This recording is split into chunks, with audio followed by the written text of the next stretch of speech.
Yeah, I actually used to be more indifferent towards her, but recently I've just liked her less and less, specifically because of these new sides that we're seeing of her in the New Hampshire debate. She was very quick on the defensive, and you kind of saw that, like, really harsh Hillary side, and then she has this whole emotional part, and it's just, I don't think that the whole emotional thing on Monday was planned, but I don't think that it was completely genuine either. I just think she's a very polished politician, and her emotional levels are making me like her less and less. So. Okay, well, we're going to have a little mini focus group here, David, and what I want to do, Megan and Jane and Will and Sam in the back. I'm going to show you this clip. This is from the debate Saturday night with former Senator John Edwards, Senator Clinton, on the whole issue of change and who best represents change. And I want to come back, and all I'm looking for is your impression after you see this minute and a half portion of the debate from Saturday night. I mean, I didn't hear these kind of attacks from Senator Clinton when she was ahead. Now that she's not, we hear them. And anytime you speak out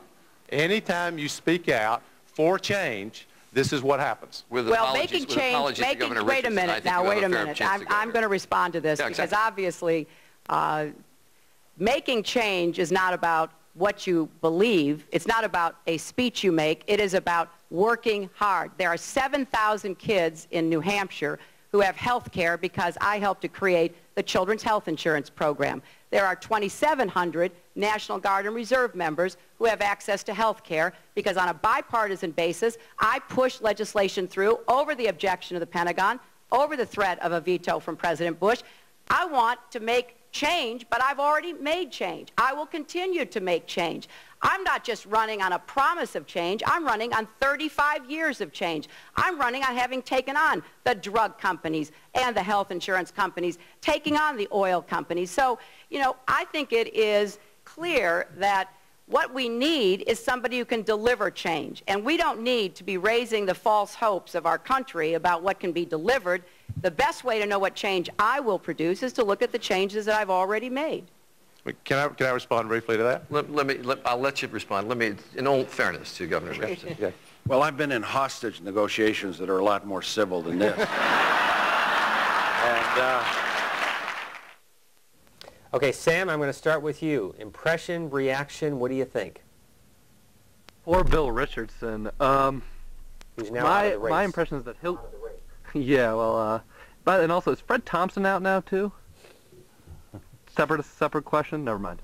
Anyways, my opinion of Hillary in that clip was that she kind of reinforced that idea. You know, she came on like, I've made change, but this whole... It sounds really... It sounds really peculiar. She's in this position where she's like, I'm going to deliver change, and she's slamming on Obama for having this kind of grander vision.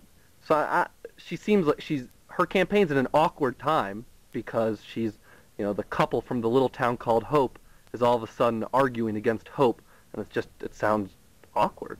Okay. As far as John Edwards, I think that was a smart attack on his part. A smart way to put it. Well, I didn't hear this when Hillary was ahead. Very true. No real way to counter that. Okay, let's go to Jane, and then Megan, and then Will. Just a brief, give me a snapshot. Tell me what you think. What's your impression? Jane? I think Edwards definitely hit a nerve there, and I think, you know, she's been kind of consistent with her campaign, you know, experience. We keep hearing this experience versus change thing. And I think at that moment she kind of just went off, and I kind of felt like she was even whining a little bit, like, look at me, look at what I've done, like, and then at the end, you know, she kind of increasingly, her tone got a little bit harsher and harsher, and then at the end she was just like, and, you know, that's what I've done, and so I'm going to keep doing it, and I'm the candidate who's going to bring change, and she kind of was like dusting off her shoulders there at the end. Okay. Megan, you're next.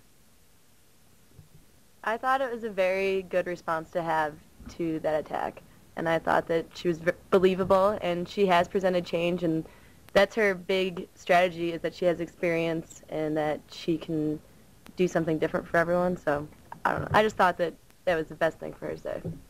And Will, you get the last word on this subject. Well, in a debate, there's a big difference between talking and angry yelling. And, I mean, to me, it just seemed like she just seemed so full of anger, and she wasn't really debating, she was just yelling. And, I don't know, I mean, maybe it just comes from me, but something about her bothers me. And she reminds me of this teacher I had in grade school, just like a really angry teacher. No? Oh, sorry. Just kind of like she just kind of reminds this teacher that like used to yell at me all the time. So she just kind of reminds. We'll keep that in mind, Will. Thanks for notifying me. Don't yell at you anyhow, David. Well, it's just very interesting, these reactions. Not a lot of them very pro-Hillary Clinton. I think that debate segment we just saw kind of illustrates the point I was making earlier, that where Barack Obama talks about feelings and hopefulness, she talks about policy solutions, and she's very specific about it.